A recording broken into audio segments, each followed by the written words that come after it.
તપીને હલકું થાતા ચડે આકાશમાં જર, તપીને હલકો થાતા ચડે જીવનમાં નર. અયોધ્યા દશરથ રાજાની રાજધાની હતી. રાજા દશરથ પ્રધાનોની મદદથી કામકાજ કરતા હતા. તેમના પ્રધાનોમાં બ્રાહ્મણો હતા અને અબ્રાહ્મણો પણ હતા. પણ રાજા દશરથ વખત આવે પુત્રને પણ સજા કરવી પડે તો કર્યા વગર ન રહે એવા નિષ્પક્ષ હતા. આથી દશરથ રાજાની પ્રજા બધી વાતે સુખી હતી. પરંતુ દશરથ રાજા દુઃખી હતા. તેમને ધનની ખોટ નહોતી, કીર્તિની ખોટ નહોતી, પણ ખોટ હતી કેવળ પુત્રની. આથી પુત્ર પ્રાપ્તિ માટે તેમણે યજ્ઞ કરવાનો નિશ્ચય કર્યો. તેમણે મંત્રીઓને, ઋષિઓને તથા આગેવાન બ્રાહ્મણોને બોલાવી પોતાના મનની વાત કરી. સૌએ સંમતિ આપી. પછી વશિષ્ઠ ઋષિએ કહ્યું, સરયુ નદીના ઉત્તર કિનારા પર વિશાળ યજ્ઞ મંડપ રચાવો અને તૈયારી કરો. રાજાએ આજ્ઞા માથે ચડાવી. પછી રાજાએ પોતાની રાણીઓ કૌશલ્યા, સુમિત્રા અને કૈકેયીને આ વાત કરી.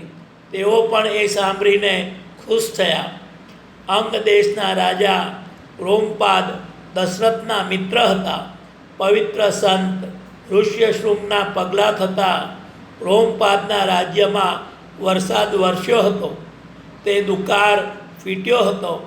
એ વાતની દશરથ રાજાને ખબર હતી.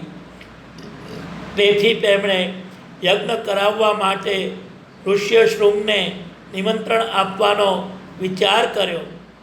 વશિષ્ઠ દશરથના કુળગુરુ હતા.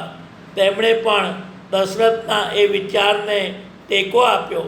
એટલે રાજા દશરથ પોતાની રાણીઓ તથા પ્રધાનોને સાથે લઈને ઋષ્યશૃંગને તેડી લાવવા માટે નીકળ્યા.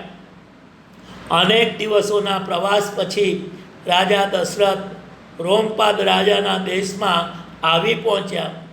રોમપાદે તેમનો ભાવથી સત્કાર કર્યો. રોમપાદ રાજાના દરબારમાં રાજા દશરથે પોતાના આવવાનું કારણ જાહેર કર્યું. રોમપાદે પોતાના જમાઈને કહ્યું, દશરથ રાજા મારા મિત્ર છે. આપ અવશ્ય એમનું એટલું કામ કરશો. ઋષ્યશૃંગે સસરાની આજ્ઞા માથે ચડાવી. વાજતે ગાજતે ઋષ્યશૃંગને લઈને દશરથ રાજા અયોધ્યા પધાર્યા. નગરજનોએ ઋષ્યશૃંગને સામૈયું કર્યું. પછી ઋષ્યશૃંગે રાજા દશરથને કહ્યું, તમારે માથે એક તપસ્વીની હત્યાનું પાપ છે. એ પાપના નિવારણ અર્થે પહેલાં તમારે અશ્વમેઘ યજ્ઞ કરવો પડશે. તે પછી પુત્ર પ્રાપ્તિ માટે પુત્રેષ્ટિ યજ્ઞ થશે. ઋષ્યશૃંગની આજ્ઞા પ્રમાણે યજ્ઞને માટે એક શ્વેત અશ્વ નક્કી કરવામાં આવ્યો. વિધિપૂર્વક અશ્વની પૂજા કરી તેને છૂટો મૂકવામાં આવ્યો. એ અશ્વને કોઈ બાંધે નહીં કે રોકે નહીં, એટલા માટે તેની પાછળ 400 સૈનિકોને રાખવામાં આવ્યા. જો કોઈ જાણે કે અજાણે એ અશ્વને રોકે તો એની સામે યુદ્ધ કરીને પણ એ અશ્વને છોડાવવાની સૈનિકોને આજ્ઞા આપવામાં આવી. આ રીતે પૃથ્વી પર ફરીને 12 મહિને અશ્વ પાછો અયોધ્યામાં આવવાનો હતો. દરમિયાન સરયુના ઉત્તર કિનારે યજ્ઞની ધામધૂમ મચી ગઈ હતી. દેશ દેશથી કારીગરોને, શિલ્પીઓને, ચિતારાઓને, સુતારોને, જોશીઓને, નૃત્યકારીને, શાસ્ત્રજ્ઞોને વગેરેને તેડાવવામાં આવ્યા હતા. યજ્ઞમાં ભાગ લેવા માટે આવનારા અનેક રાજાઓ તથા બ્રાહ્મણો વગેરેને માટે સરસ મકાનો બાંધવામાં આવ્યા. ગૌશાળાઓ અને પાકશાળાઓ તૈયાર થઈ. સૌને મન ભાવતા ભોજન મળી રહે તેવા રસોડા શરૂ થયા. મિથિલાના, કાશીના, કૌશલના, અંગના, મગધના અને સૌરાષ્ટ્રના વગેરે અનેક દેશના રાજાઓ આવ્યા. 18 વર્ણના અસંખ્ય માણસો આવ્યા. સૌનો ત્યાં ભાવથી સત્કાર થયો. નોકર ચાકરોને ભેગા કરી વશિષ્ઠ ઋષિએ કડક આજ્ઞા કરી હતી કે યજ્ઞમાં આવેલા કોઈ પણ મનુષ્ય પ્રત્યે જરા સરખો પણ અનાદર કોઈએ દેખાડવાનો નહીં. સૌને માગી વસ્તુઓ આપવી અને શ્રદ્ધાપૂર્વક આપવી. સૌની સમાન ભાવે પ્રેમથી સેવા કરવી. 1 વર્ષ પૂરું થયું. યજ્ઞનો અશ્વ બધે ફરીને પાછો આવી ગયો. એક વામના અંતરે 21 કાષ્ઠ સ્તંભો રોપવામાં આવ્યા. આ દરેક સ્તંભ 504 આંગળ ઊંચો હતો, 8 ખૂણાવાળો હતો અને સોનાના પતરાથી મઢેલો હતો. એ દરેક સ્તંભે યજ્ઞ પશુઓને બાંધવામાં આવ્યા. આવા 300 પશુઓ હતા. અશ્વને પણ આવી રીતે બાંધવામાં આવ્યો. ત્યાર પછી રાણી કૌશલ્યાએ પોતે પોતાના હાથે એ અશ્વનો વધ કર્યો. 16 બ્રાહ્મણોએ એ અશ્વના અંગોને વિધિપૂર્વક અગ્નિમાં હોમ્યા. 3 દિવસ સુધી યજ્ઞ વિધિ ચાલ્યો. પછી બ્રાહ્મણોને દક્ષિણા આપવામાં આવી. યજ્ઞ કરાવવા માટે બ્રાહ્મણો ચારેય દિશાએ બેઠા હતા. રાજા દશરથે પૂર્વમાં બેઠેલાને પૂર્વની પૃથ્વી આપી, પશ્ચિમમાં બેઠેલાને પશ્ચિમની પૃથ્વી આપી, ઉત્તરમાં બેઠેલાને ઉત્તરની પૃથ્વી આપી અને દક્ષિણમાં બેઠેલાને દક્ષિણની પૃથ્વી આપી.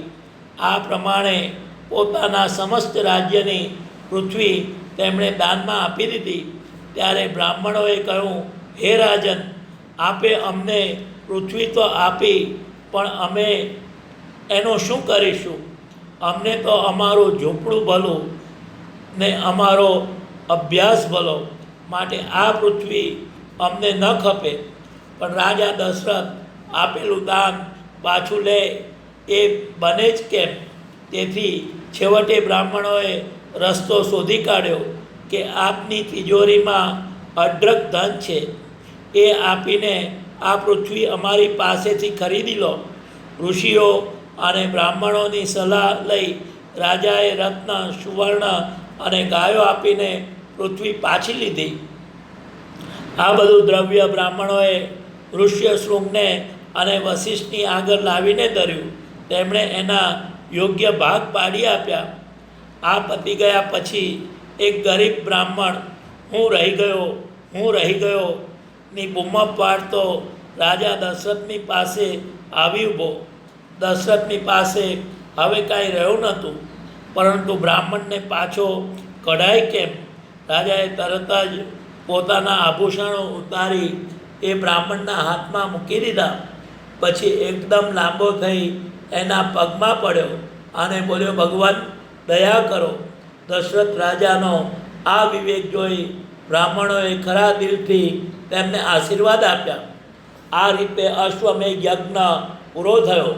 પછી ઋષ્યશૃંગે દશરથની પાસે ઉત્તેષ્ટિ યજ્ઞ કરાવ્યો.